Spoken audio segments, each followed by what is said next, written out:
in Agimba and Associates Advocates, and she has been gracious enough to come to us to educate us, to Yeah. let us into matters land ownership, because it's such a thorny issue Very true. in the country right now, Yeah. with what we have seen recently with the Mavoko demolitions And in right Athi River. now, Njiru. And right now, the people in Jiru Yeah.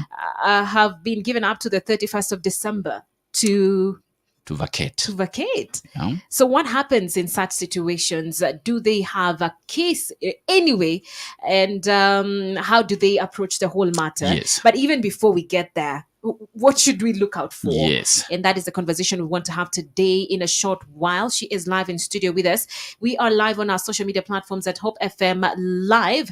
And you can share this link with as many people as you possibly can, even as you send in your questions and comments on 20933 071 700 on WhatsApp, and of course our social media platforms at Hope FM Live. All right, straight to our conversation. Good morning, Anne. Good morning. It's good to have you. Oh, thank you very much, Sharon. And thank you for coming. It's my pleasure. Right. Yes. All right. So let's begin the conversation with what we have seen in the news in the recent few days about the demolitions, beginning off with, the Portland issue. Where do the people affected stand? Sharon, that's a big question you've asked. Yeah. So where do they stand? They Yeah. stand, first of all, they stand where the court told them that they stand. Okay. Okay. And maybe the next question is, what can they do next? Right. Right.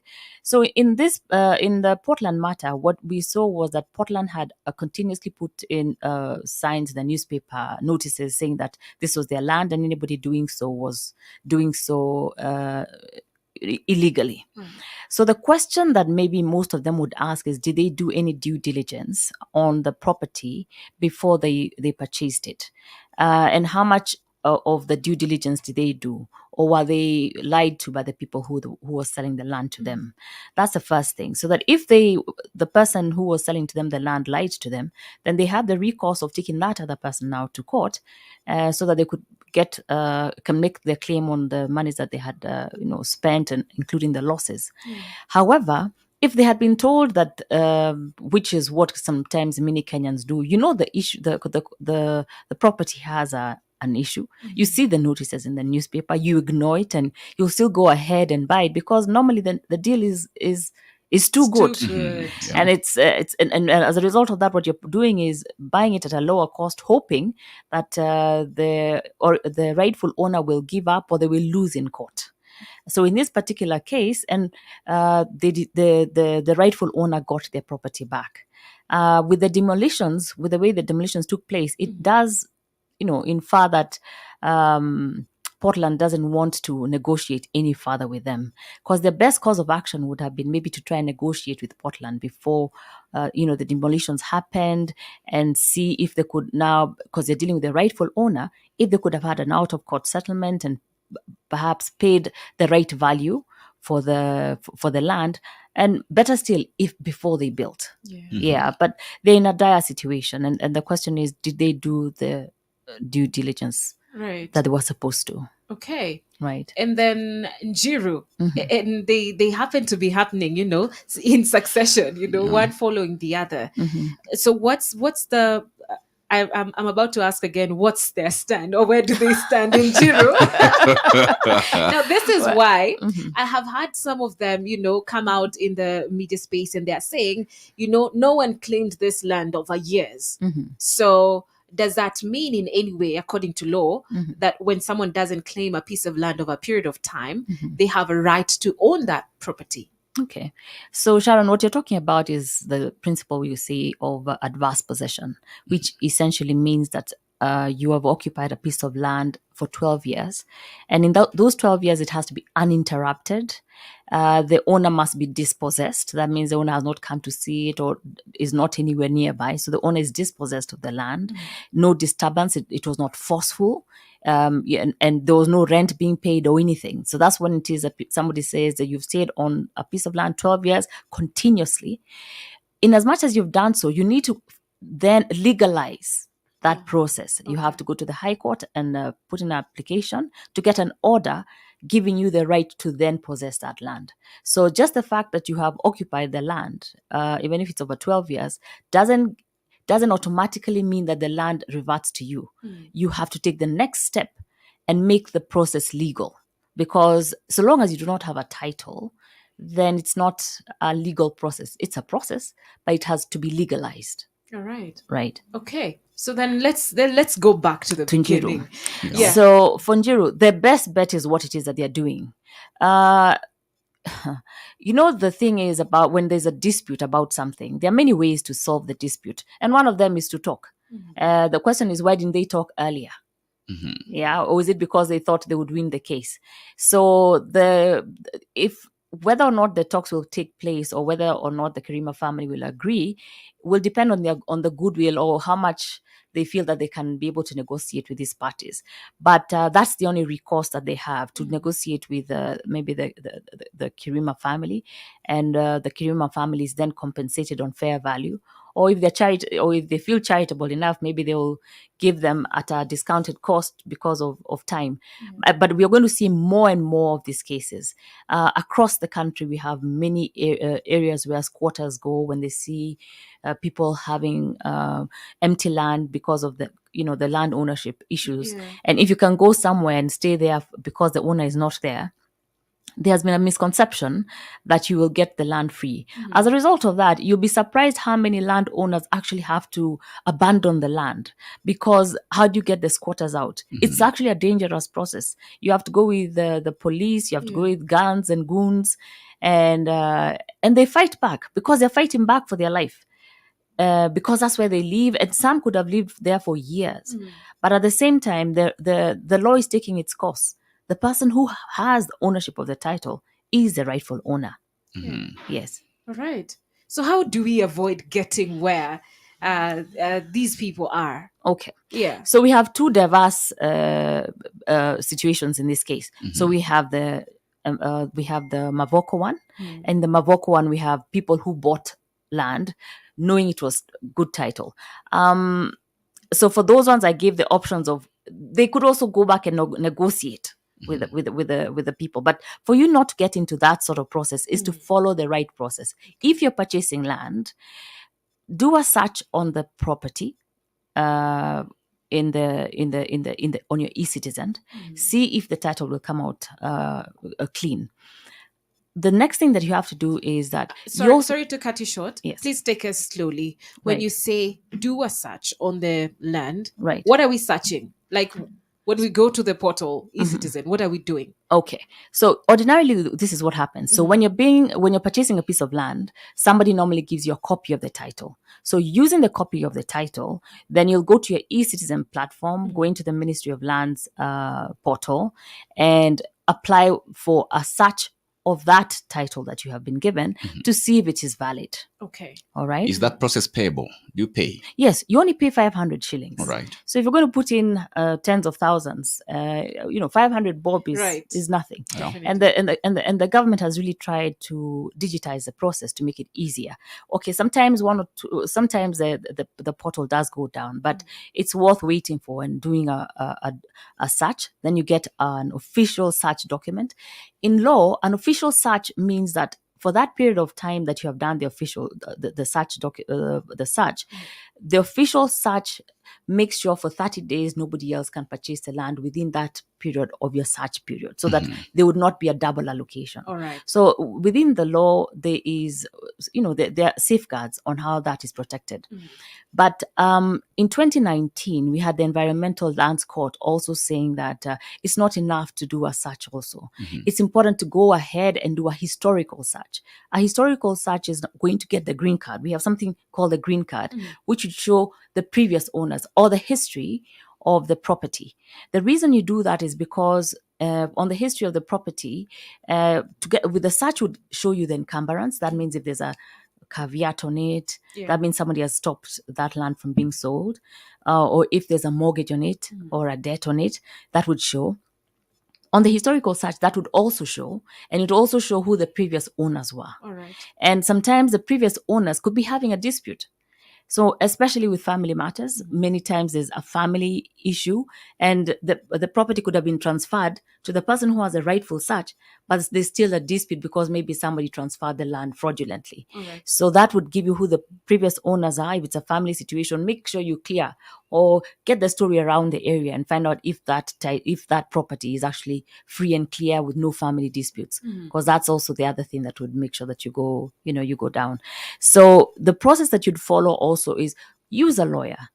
And when you use a lawyer, what happens is you have a lawyer on your side, you have a lawyer on the other side. Both lawyers cover you because they follow the process that they have been trained to do. And your lawyer would take up the full responsibility of making sure that the title that you're getting is clean. And the person who's selling would do the same thing. And so when you follow those processes, then it's a much better process. The process in Kenya takes about 90 days. It should take you about 90 days to sell and buy the property. In other jurisdictions, it could take a day or two, in America, but our land system is very complicated. And we don't necessarily sell bread, not like going to buy bread or tea, And so as a result of that, be patient, put in a deposit. The 10% deposit is held by the lawyer as a stakeholder. Stakeholder means it's not to be used until the land process finalizes and you're given the completion documents saying that the title is now in your name. Okay. Right. You talked about the green card. Where do we get the green card from? Okay. For the green card, you have to go manually to the Ministry of Lands and ask for that record of the green card for that particular property. So you'll show them the official search that you got, which will show the title and all. And then you go to the Ministry of Lands, you present it to them and say you'd like to see the green card. They will get out the green card for you so that you can see the transactions that were there previously, to make sure that you have a good title. So the green card would show, was it public land? What was it? Was it family land? How did this property come in?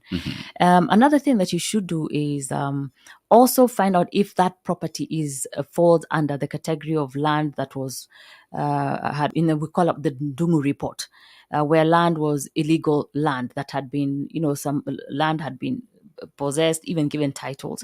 So check if that piece of land is also amongst the Ndungu report. Check if it's in the water areas that, catchment areas that NEMA has said, or the Water Resources Act has said that it should not be on those riparian grounds. Because we've seen, remember there's a time around Nairobi West, there's a building that was demolished because it was also on a waterway.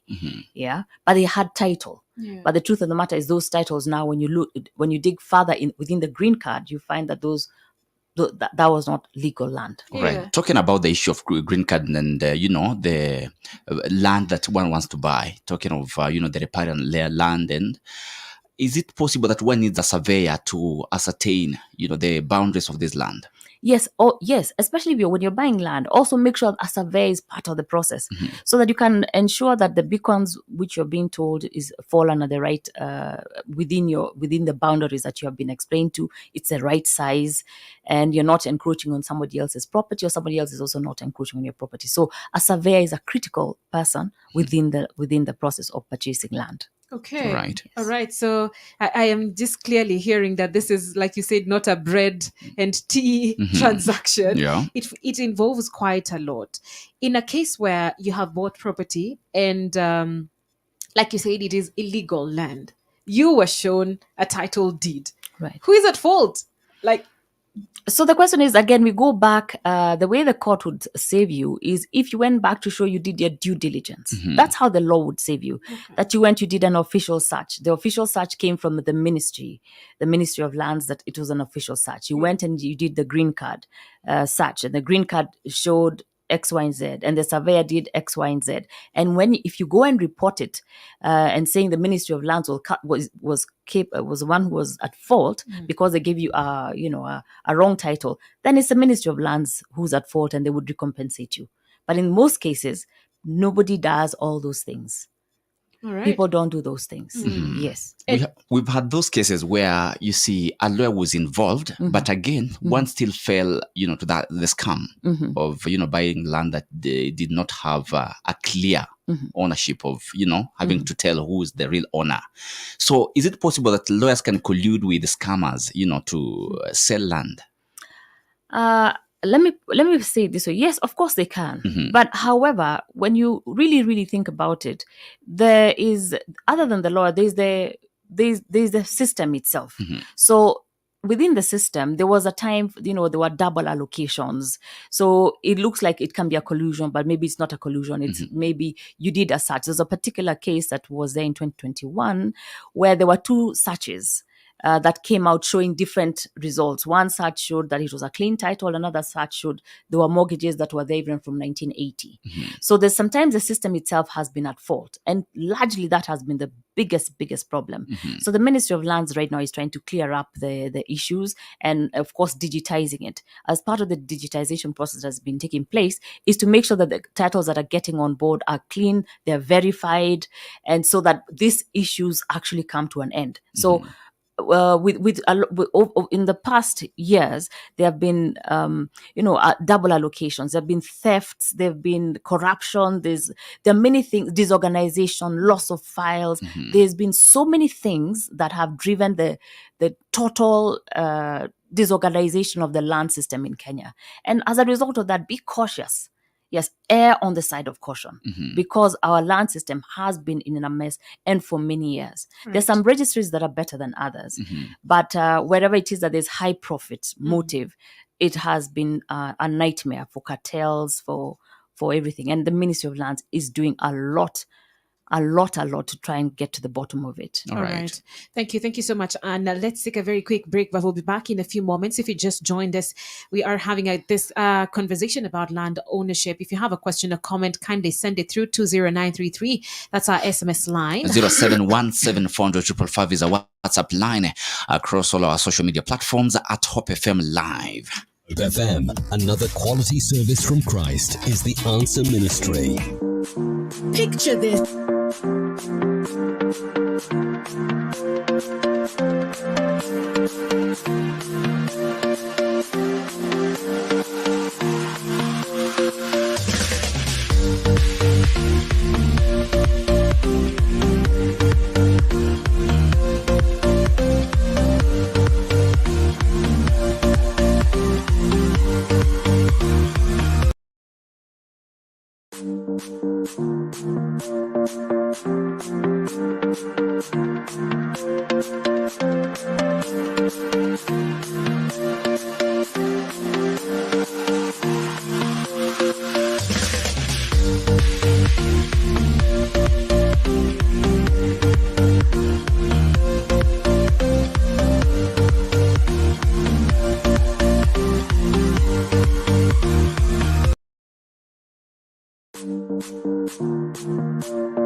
All right, welcome back, and thank you so much for joining us. We continue the conversation on land and property ownership in this great country of ours, Kenya.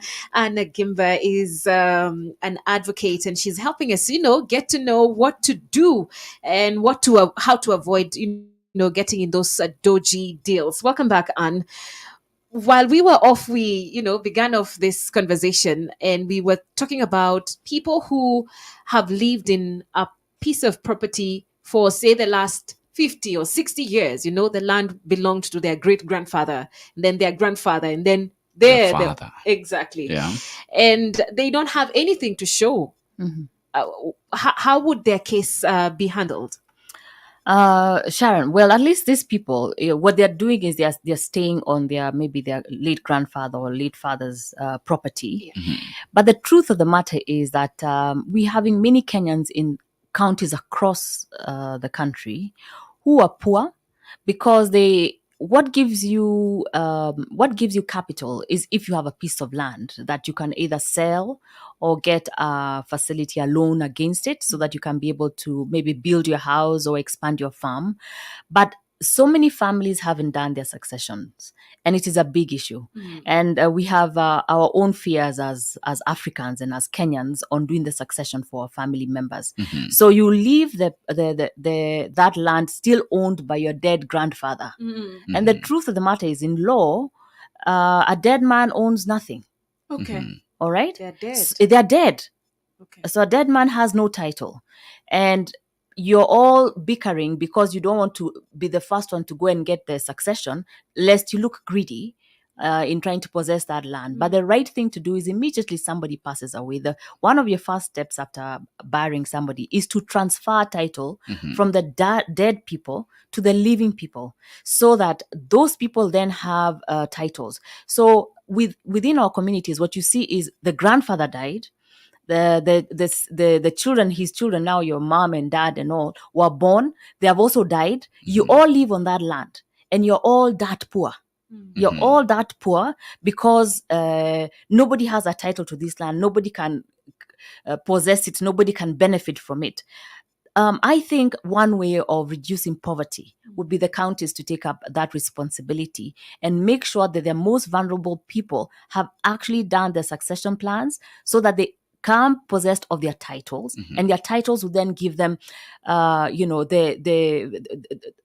root way to be able to to access finance within our capital. Right. So it is a serious crisis that's driving poverty in our country. All right. Would you please help us understand the process of, succession? Where do we start? Okay. For succession, what happens is if your parent has passed away, you go to the chief nearest where it is that your parent was, and the chief would write you a letter saying that this was your mother or your father, and the beneficiaries of that estate are yourself and your siblings. With that letter, then you go to a lawyer, or you can also do the filing yourself in the courts, or a succession matter, saying that this person, or you put in a petition. It's called a petition, where you put it a letter saying that this was your father, and he owned this and these pieces of land, and the beneficiaries are this and these people, and that is attached together with the chief's letter and that is filed in court. When that is filed in court, the court listens to the issues. All the beneficiaries, at the end of it, all the beneficiaries must be present to accept that this was their father and this was their land, and they're all the beneficiaries who are supposed to inherit from that father in that title. All right. So that a confirmation of grant will be given. And with that confirmation of grant, then you will go with it to the Ministry of Lands to help you transfer the titles. All right. Right. At this point, one doesn't need money, to initiate the process. No, you need money always. The government requires money all the time. The government always requires money, even if it's. But what the government requires is not a lot of money. It's a little money. Yeah. But even if you didn't have the money, there are institutions that which are charitable that can assist you get your titles or help you to go through the court process. From a charitable perspective, and lawyers also have pro bono. Yes. That we do within our offices to serve the community. We do understand not everybody has means, and so we do have pro bono cases, and the Legal Society of Kenya always runs, I think this month they're running a clinic where it is that they have people who need free cases to come in, and if you have a needy case, then you can come in and be helped with your succession matter. All right. Yes. All right. Talk to us about, well, I'm looking at my time and probably we need to get the business coming in, but maybe you can think about, in the recent past, we've seen the growth of property, what do we call them? Property farms. Like, people are not buying land as much directly, but they're buying it through property farms, you know. Where does one sit when they're dealing with a property farm? They're not directly dealing with the person who's the owner of the land. They're buying through so-and-so. Okay. Yeah. So you're talking about brokers or agents. So there are different sort of property farms. Some own the land themselves. There could be a big company that's a land buying company that then sells on to people, and that land actually belongs to them. And then there are others that are selling land on behalf of others. So if you're for either of those people that you're dealing with, the process still stays the same. Do a search on the property, find out if that's the rightful owner. Make sure that the rightful owner is the one who signs your documents. So it's not even the property broker or whatever who will sign. It's the property owner who will sign. Their IDs must be attached. Their PIN numbers must be attached as you're doing the transfer process. So in that kind of transaction, by the time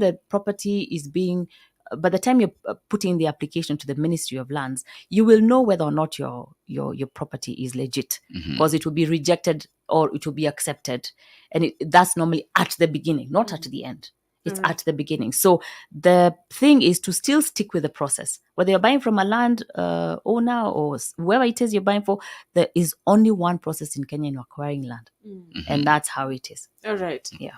How do you deal with, not how do you deal, but how long does transfer of titles take? Because one could say it is in my name, but then you're the one who's buying it, and it will take such and such a period of time to get it. And some are, unending periods of time. So that, yes, you did see that the property is owned by this person, but then the transfer is taken forever. Right. Yeah. So what has happened is, again, going back again to the Ministry of Lands and their historic systemic issues that they have had when it comes to making sure that there is sanctity of title. That's what it is that has driven the confusion, so that you've never seen your title. We saw that our former president, who we have celebrated his birthday today, giving out many titles almost at the end of his tenure, with many land buying companies and Bakasi Ranching and so many, because titles were not there because of the process, corruption and the process that was there before. So I must say that the government has put in a lot of effort. They're putting a lot of effort, but it's the whole country, and the properties are many, so we have to be patient. But I think we're in a much better place than we were some years back. All right. Right. Thank you, Anne. We'll be back in a few. The Business Line. It's just business. Good morning. Kenya is trailing.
with us. The conversation continues. We appreciate your feedback.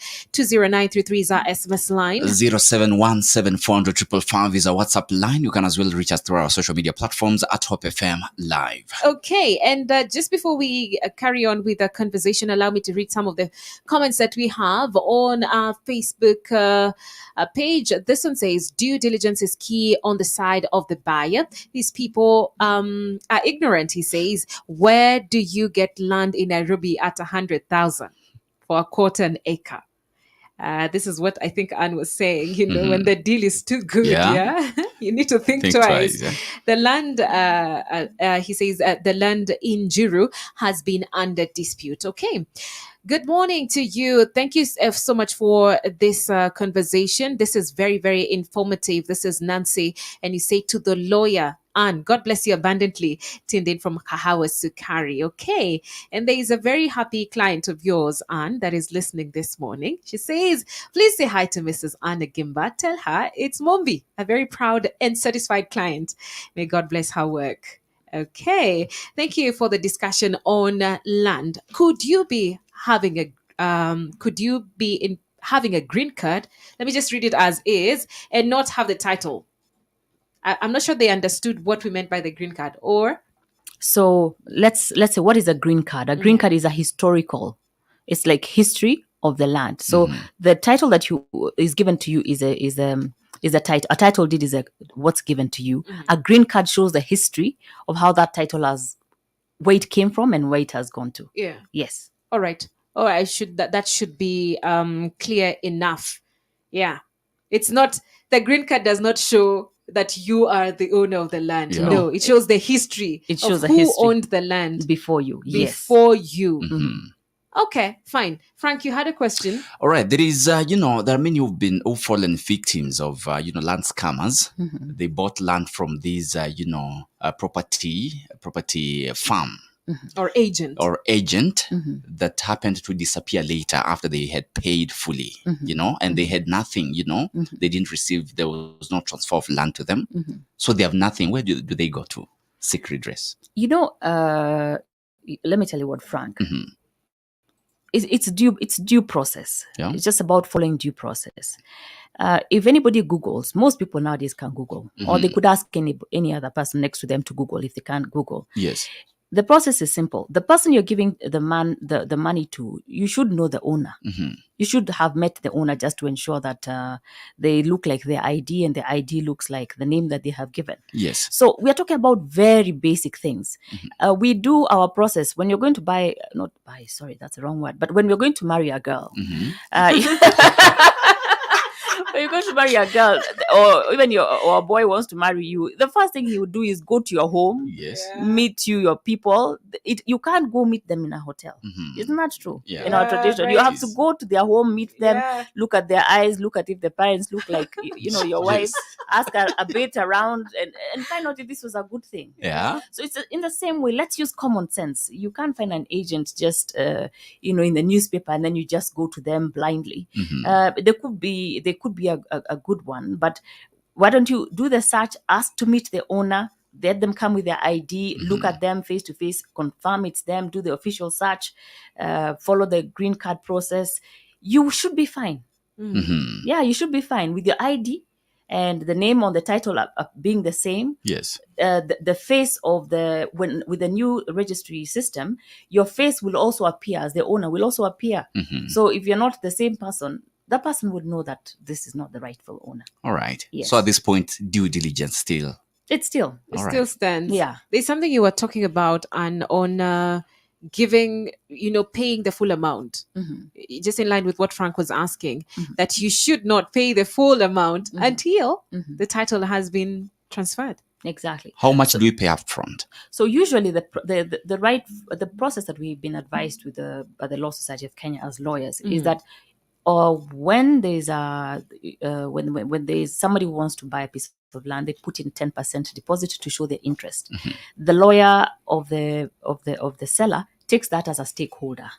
That means the seller does not access that amount of money until they hand in all over the documents.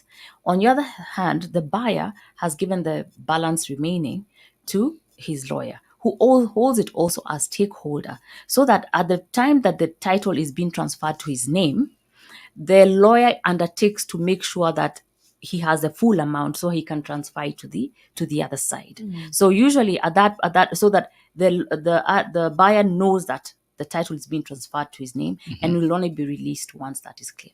All right. Right. Okay. Let's not be too trusting. I feel like